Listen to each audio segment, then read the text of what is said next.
What if I told you that when you open Pokémon Go, you are playing a game that is owned by the Saudi government? Here at the Players Alliance, we are focused on the EA buyout.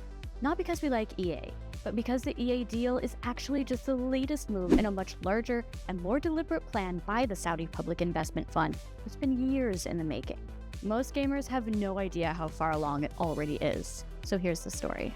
The Saudi Arabia Public Investment Fund, known as a PIF, is the sovereign wealth fund of the Saudi government, chaired directly by Crown Prince Mohammed bin Salman. Remember, the Saudi government is an absolute monarchy. What the crown says goes, and the crown has direct control over the PIFs. In 2022, they announced a $38 billion investment strategy with a very explicit goal to control the global gaming industry by 2030, and they've been executing on it aggressively ever since. First, they bought ESL and Faceit, the two biggest esports organizations in the world, merging them into a single company under Saudi ownership. That same year, MBS personally acquired a 96% stake in SNK, the Japanese studio behind Fatal Fury and King of Fighters.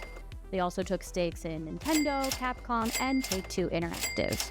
That's the publisher behind Grand Theft Auto. Then in 2023, the gaming subsidiary Savvy Games Group spent $4.9 billion to acquire Scopely, the mobile publisher behind Monopoly Go.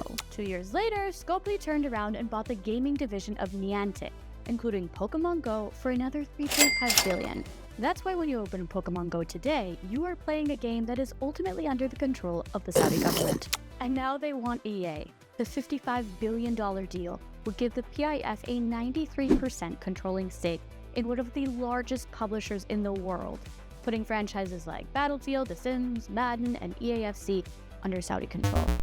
We're organizing to block the buyer because here's a pattern that's worth paying attention to. The PIF is not just buying into gaming.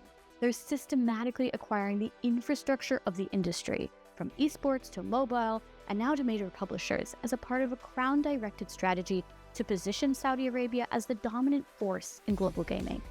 But you can stop it. The EA deal still needs regulatory approval from the FTC and the Committee on Foreign Investment in the United States, which means there's a window to stop this. Players Alliance is organizing gamers to make sure regulators feel the pressure from the people who actually play the games. If we don't act now, we risk the Saudi crown turning the gaming industry into a monopoly that they control, with the worst industry monetization practices and live service models that will be the way games are made moving forwards. We get it, EA sucks, but this is about more than EA. It's about saving the soul of gaming.